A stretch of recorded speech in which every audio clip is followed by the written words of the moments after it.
I literally heard AOC say this recently, that no one achieves substantial wealth without somehow or another victimizing other people. But here's the truth. You're not going to get health care to these people by threatening to tax and eat the rich.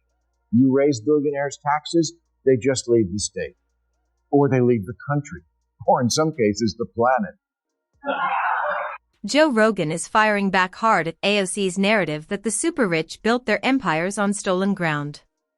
According to the podcasting juggernaut, politicians like AOC and Sanders have essentially turned against the American dream, that intoxicating promise that anyone can rise to extraordinary wealth. Rogan's dismantling was sharp, brutal, and deliciously feisty. So smash that subscribe button because this conversation is absolutely alive. I'm not a businessman, although I kind of am. You are. I kind of am, Yes. in some weird way. I've become a businessman. Yeah. But this idea that it's easy to become a billionaire and that these billionaires somehow or another are the problem because they're not paying their fair share is so weird that's a narrative that actually gets pushed through when you look at the actual numbers of the tax base and how much they contribute and how many jobs they provide. Yeah, they make more money than everybody else. Right. You could do that too. It's like this is one of the things that America is really good at. You can come from nothing and become incredibly wealthy if you figure something out and we just assume that everybody who makes an incredible amount of Joe Rogan pushes back hard on the notion that every extraordinarily wealthy person clawed their way to the top through theft or deception. It's a seductive but deeply flawed narrative and one that has become a cornerstone of progressive politics, championed loudly by figures like Alexandria Ocasio-Cortez, Zoran Mamdani, and Bernie Sanders.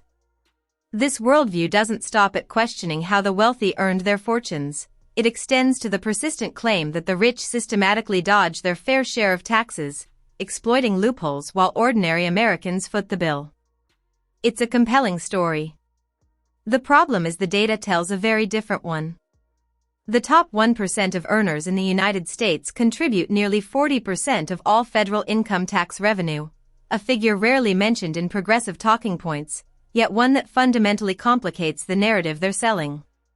Robbed someone, that someone, this is a narrative that gets pushed along democratic socialists, that no one achieved that. I think I literally heard AOC say this recently, that no one achieves substantial wealth without somehow or another victimizing other people. And then Jeff Bezos is the obvious counterexample, which is like every time you do the one click and the thing gets delivered to you 2 hours later at the cheapest possible price. Saving you and your family a lot of time and money.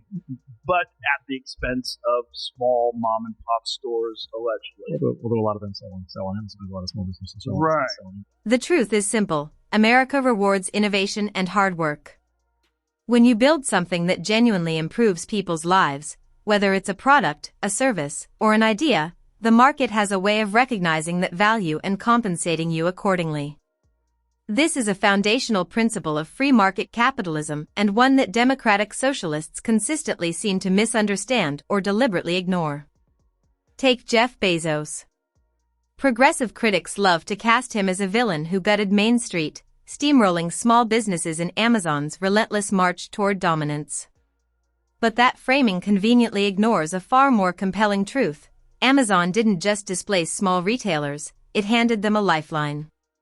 Through Amazon's marketplace, small business owners gained access to a global customer base they could never have reached independently, crossing state lines and even national borders with nothing more than a laptop and a product worth selling. That's not exploitation, that's democratization of commerce. The thing you can do is you can compare and contrast to other countries that have more draconian policies in the direction that those folks are suggesting. So Europe in particular. Many European countries have a much more draconian, are much even more hostile to business, and the result is they are much poorer. Their slower growth are actually shrinking. The people there are much less well off. There's much less funding for social programs, and so you can also do the cross-country comparison. Joe Rogan's guest makes a point that economic history consistently validates. Countries that impose suffocating regulations and punishing taxes on businesses don't prosper; they stagnate across the globe. Nations that treat entrepreneurs as adversaries rather than engines of growth find themselves in a slow, painful economic decline. Look at parts of Europe. When governments claim the majority of what a business earns through aggressive taxation, they don't just reduce profits, they eliminate the incentive to build in the first place. Why pour years of your life, savings, and energy into a venture only to surrender the lion's share to the state? The result is predictable: fewer startups, fewer jobs, and a shrinking middle class propped up by unsustainable government spending. Capital and talent migrate toward freedom, and the countries that understand this simple truth are the ones that continue to thrive. Ma shared similar sentiments to Joe Rogan when he paid to the government if you add in state tax, local sales, property fees, Obamacare, probably almost 60% of what I earn. That's a lot, and I still wouldn't mind if Bernie Sanders would stop saying the rich don't pay taxes.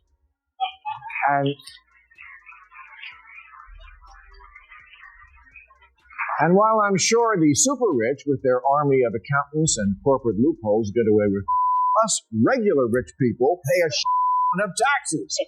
And who stands up and gives us a pat on the back? Nobody, that's it. Bill Maher adds compelling weight to Rogan's argument, offering a first-hand account that cuts straight through the progressive talking points championed by Sanders and AOC.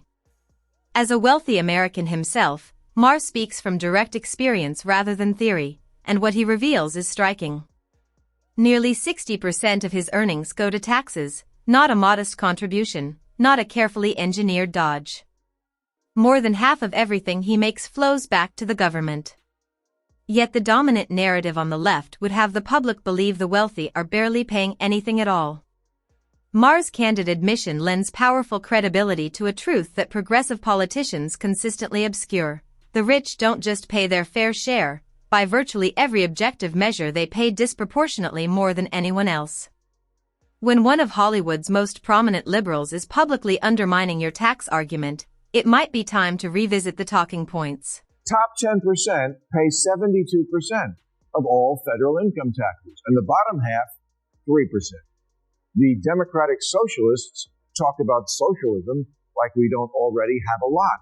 Social Security, unemployment, Medicare, nutritional assistance, Medicaid, Obamacare, disability, housing subsidies. Again, not against it, just the same question. How can you be soaking the rich and failing the poor so bad? Maher raises a question that strikes at the very heart of the progressive tax argument. If the wealthy aren't paying enough, what exactly has happened to the enormous sums already collected?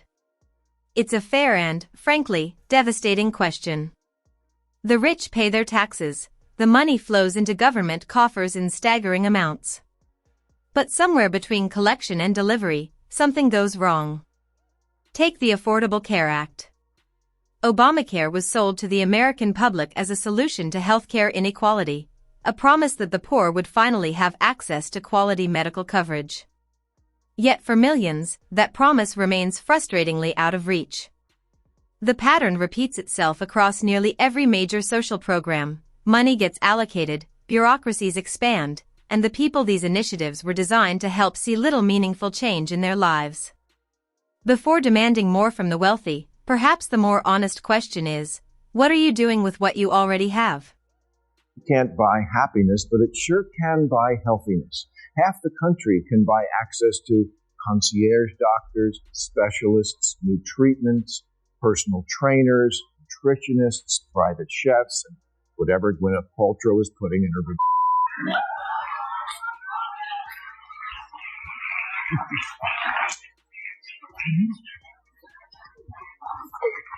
And the other half has the place I was just talking about, remote area medical, the pop-up healthcare clinic that rolls into town once a year like a county fair, except instead of riding the tilt-a-whirl, a volunteer doctor pulls your infected tooth.